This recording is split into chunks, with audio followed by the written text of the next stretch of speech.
1980 තමයි ප්‍රථම වතාවට මේ ජාතික පාරිසරික පනත පැනවෙන්නේ. නමුත් එහිදී සැලකිය යුතු සංශෝධනයක් සහිතව 1988 තමයි දෙවන සංශෝධනයෙන් පරිසර ආරක්ෂණය සඳහා ප්‍රතිපාදන සැලකෙන්නේ.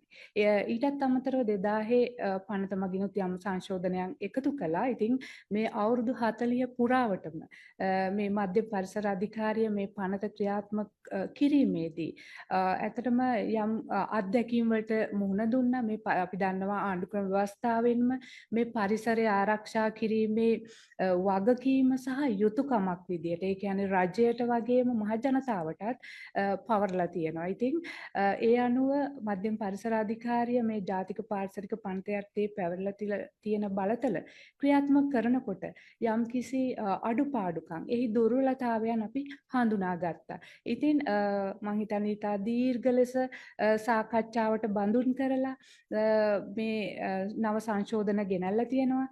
ඒ අතරින් මම ඊටාම වැදගත් සංශෝධන පැහැදිලි කළොත් විශේෂයෙන්ම මේ ජාතික පාරිසරික පනතෙන් පරිසර ආරක්ෂණය සඳහා හඳුන්වා දීලා තියෙන වැදගත්ම ප්‍රතිපාදනයක් තමයි පරිසර ආරක්ෂණ බලපත්‍ර ක්‍රමය කියන්නේ. ඉතින් අපි දන්නවා අපි අත්දැකීම අපිට තියෙනවා මීට පෙර. ඒ කියන්නේ යම් පුද්ගලයෙක් කර්මාන්තයක් ආරම්භ කරන්න යනවනම් තමන්ට කැමති ස්ථානයක ඒ කර්මාන්තය ආරම්භ කරන්න ඒ පුද්ගලයන් පුරුද්දක් තිබුණා. ඒ පුද්ගලයන්ට පුරුද්දක් තිබුණා. නමුත් ඇත්තටම එසේ තමන්ට කැමති ස්ථානයක ඒ ආකාරයෙන් කර්මාන්තයක් ස්ථානගත කිරීම බොහෝ විට පරිසරයට යම්කිසි හානියක් ගෙන දෙන්නත් පුළුවන්. මොකද ඒ තමන් ආරම්භ කරන්න යන කර්මාන්තයට ඒ ස්ථානය නුසුදුසු ස්ථානයක් වෙන්න පුළුවන්. ඒ කියන්නේ පරිසරයට හානිකර ස්ථානයක් වෙන්න පුළුවන්. නමුත්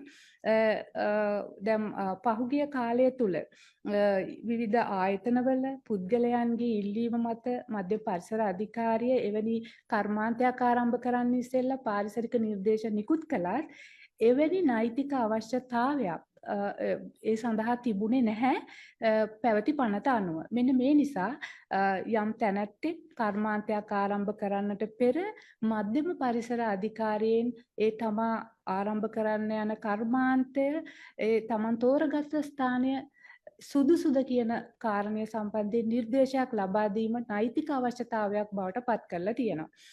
එසේ පාරිසරික නිර්දේශයක් ලබා නොගෙන යම් තැනැත්තෙක් එවැනි කර්මාන්තයක් ආරම්භ කිරීම මේ රුපියල් 50,000ක් ඒ වගේම මිලියන 20ක් අතර දඩ මුදලකට යටත් වෙන වරදක් බවට පත් වෙලා තියෙනවා. ඒ වගේම තමයි මේ ජාතික පාරිසරික පනත යටතේ පරිසර ආරක්ෂණ බලපත්‍ර නිකුත් කරනවා.